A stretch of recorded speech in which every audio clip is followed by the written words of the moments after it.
15th century, and a mountain dragon is under threat.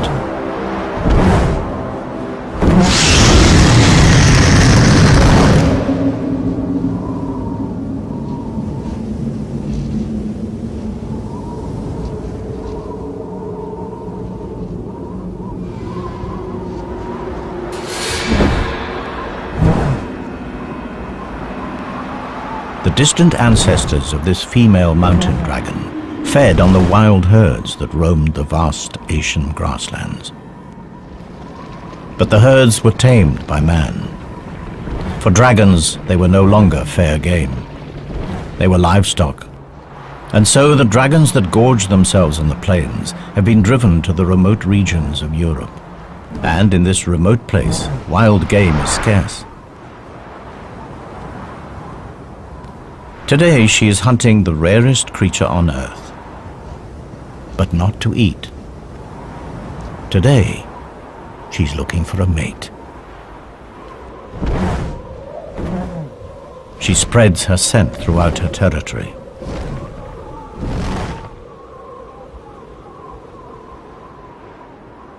Strong winds carry the pheromones south.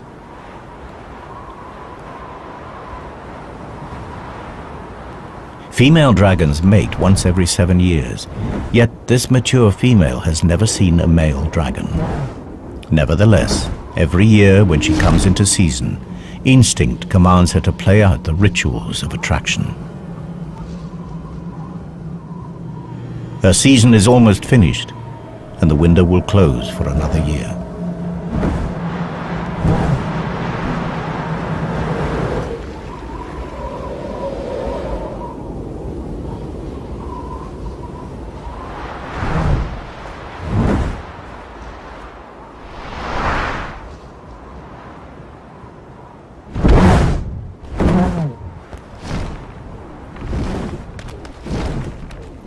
The female returns to her den, a network of caves melted into dense glacial ice. Despite the cold temperatures outside, in here the temperature is relatively warm. Like an igloo, the thick walls retain heat. But the mountain dragon has another line of defense against the cold. From her marine ancestor, she's inherited a blood protein that prevents her tissues from freezing. It has proved vital to her species as they are forced into increasingly inhospitable habitats.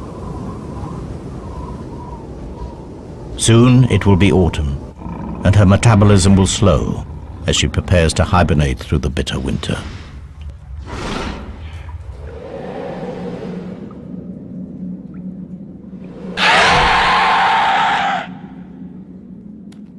The female's curiosity is aroused.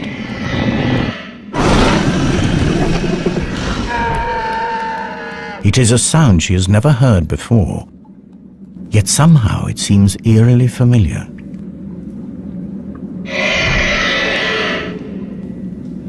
She is compelled to investigate.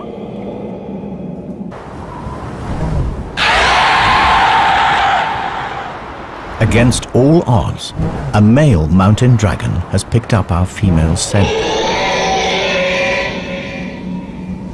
He's a nomadic dragon from the Atlas Mountains of North Africa. His search for a mate has brought him across southern Europe to the Carpathian Mountains. Now he has found her. Instinct takes over. And they do what their kind has done for thousands of years.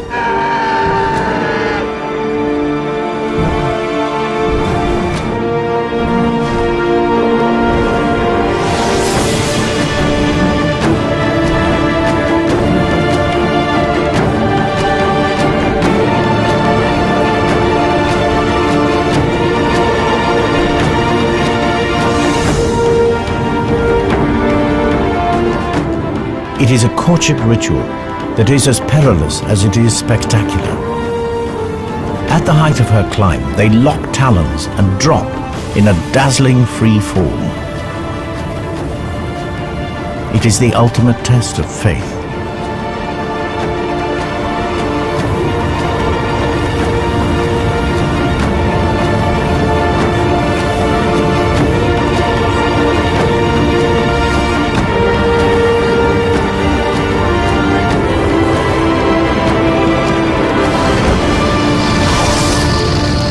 The scorches in the mountain rock serve as mute testimony to a spectacular and successful dragon mating, and a species on the verge of extinction that finds hope in a new generation.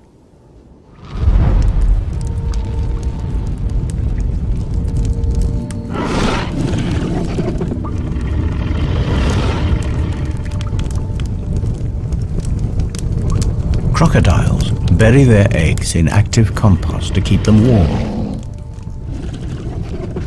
Dragons have a much more direct method.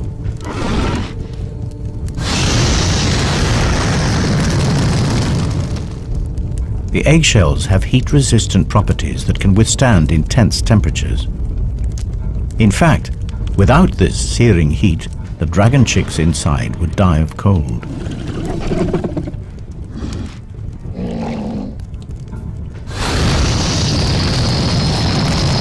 The rocks shield the eggs from the direct blast, but they also retain heat, releasing it over a long period and keeping the temperatures inside the nest stable.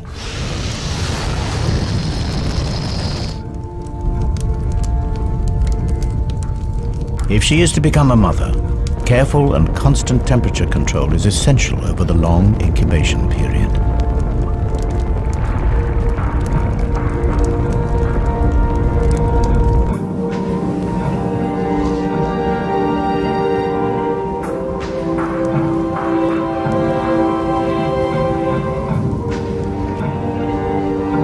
Her mate returns from hunting. He has been unsuccessful again.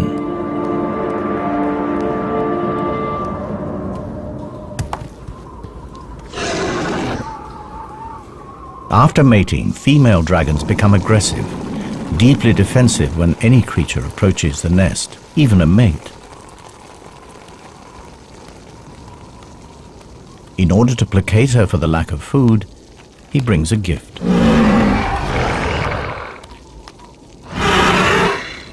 Another rock for the nest.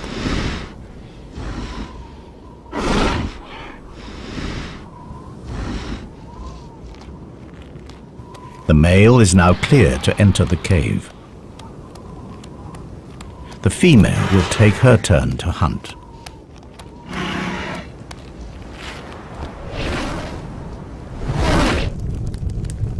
Now the male has responsibility for the nest. Special sensors in his tongue allow him to check the temperature. If the eggs fall below 60 degrees, the chicks will die. Yet, quite deliberately, he lowers the temperature. There is method in this apparent madness. Just like crocodiles, the temperature in the nest will determine the sex of the offspring. Cooler temperatures encourage the development of females. Males, even sons, will compete for territory, food, and breeding females. Females suit him better. In normal times, this self-serving strategy is sound, but in a species on the verge of extinction, an imbalance in the sexes could prove fatal. Should anything happen to him, this tiny group is finished.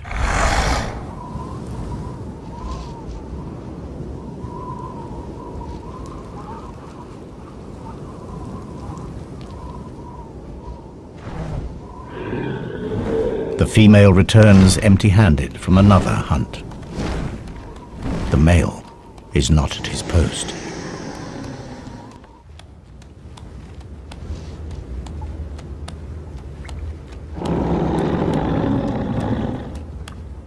Something is very wrong. The male has let the incubation temperature drop dangerously low.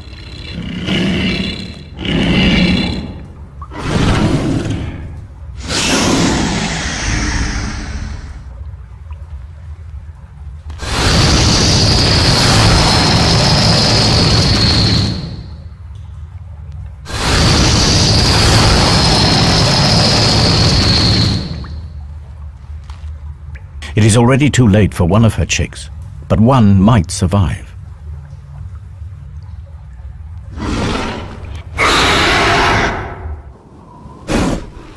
The male senses trouble and makes his escape.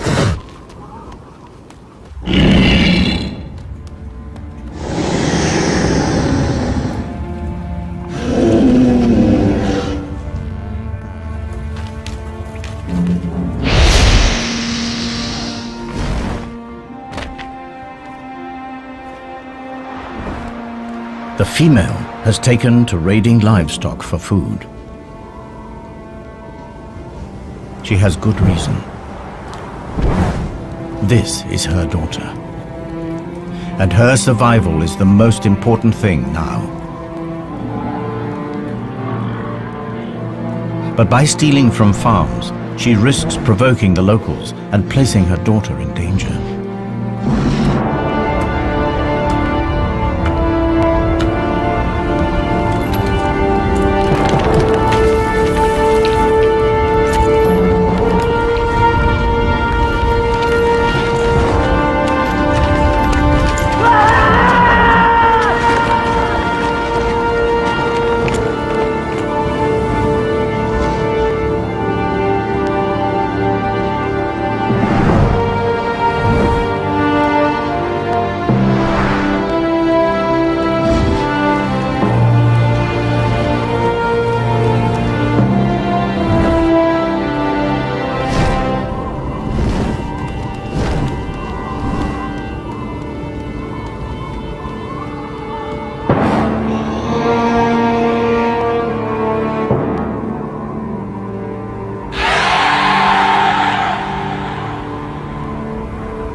Unaware of the price on her head, the female dragon continues to equip her daughter for the future.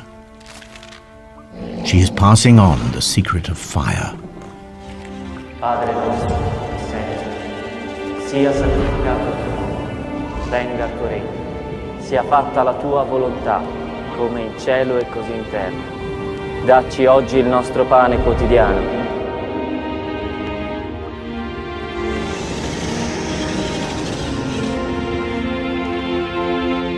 E rimetti a noi le nostre debiti, le nostre colpe, come noi le rimettiamo ai nostri debitori.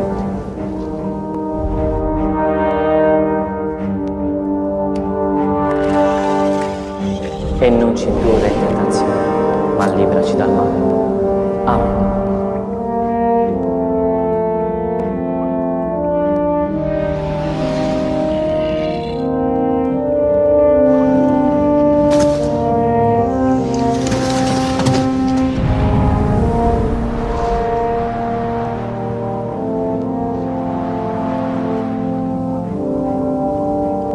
After feeding, mother and daughter bask in the sun's warmth. Their wings soak up heat like solar panels.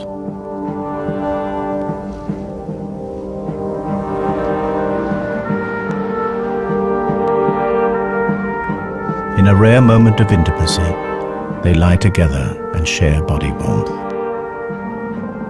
Soon the mother will have to hunt, and her daughter will be left unguarded.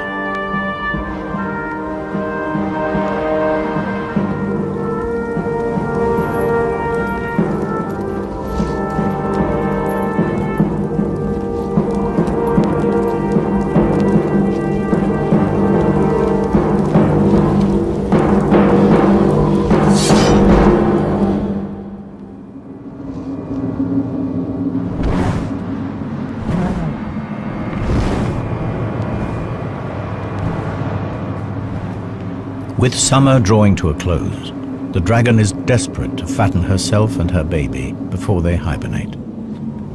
And in her desperation, she has all but cleared the local farms of livestock.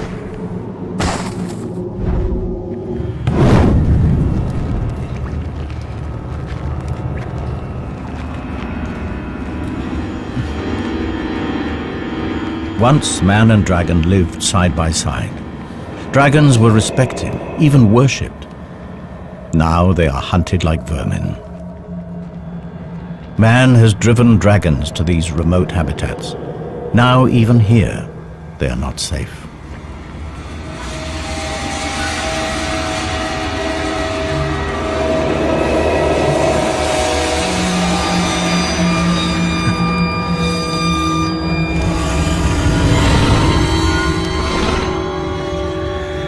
Without the ability to breathe fire, this immature youngster is vulnerable.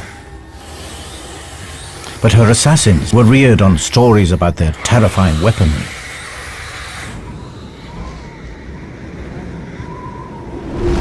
Wary of the fire-breathing devil, they are cautious. Eventually they sense that this dragon carries no threat.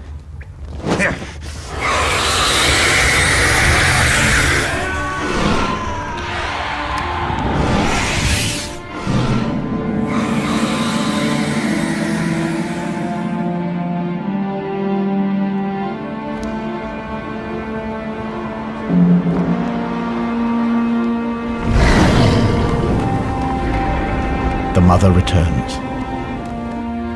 Too late.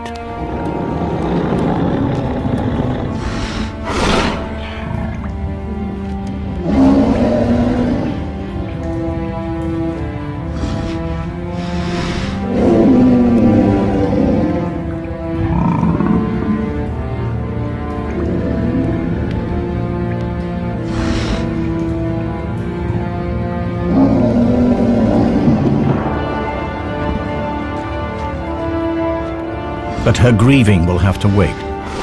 She catches a scent, chilling yet familiar. In a final insult, the assassin wears the blood of her daughter as a trophy. These warriors may have survived many battles, but nothing can prepare them for the fury. They are about to reap the whirlwind.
Like higher mammals, dragons invest many years in rearing their young, and like those mammals, they feel loss.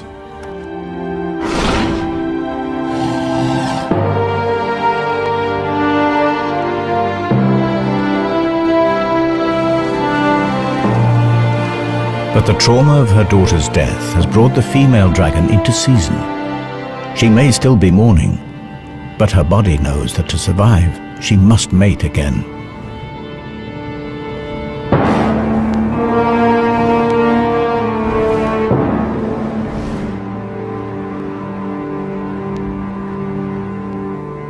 She starts again the process of attracting a mate back into her territory. She displays the armor from her daughter's assassins. Dragons are naturally attracted to reflective objects. It is a long shot, but perhaps a glint might catch his eye. The chances are that he's no longer alive. There's nowhere left to hide.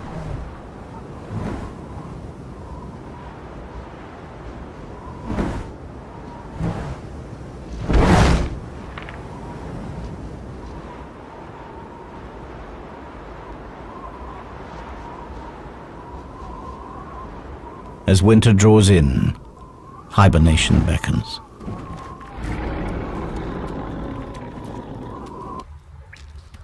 She'll have to survive the winter on her meager reserves of fat.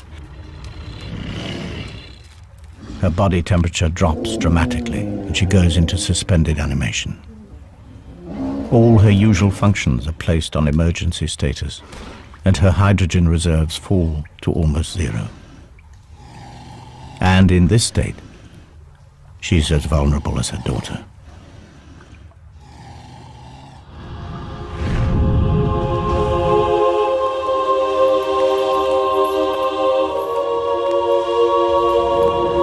The female is woken from her torpor. More men have made the climb to her lair. This time they are better prepared. Mercenaries paid by the local farmers to settle a score.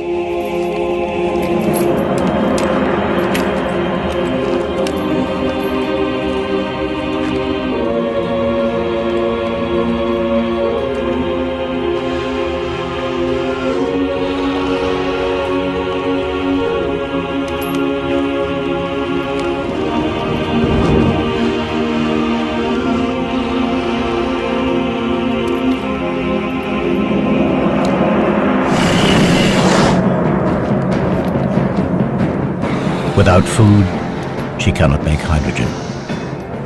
And without her precious gas, she cannot fly or breathe fire.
And that's what we have here, the last of a legendary line.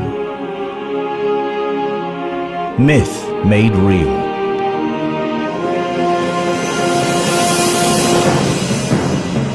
The myth of a sheep stealer. The reality of a mother struggling to feed her young. The myth of a vicious beast. The reality of survival at any cost.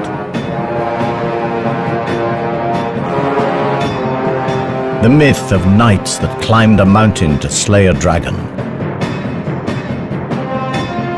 The reality, persecution and extinction. Now every dragon myth from around the world begs the same question. Were they real too? And the most important question of them all, were these really the last dragons?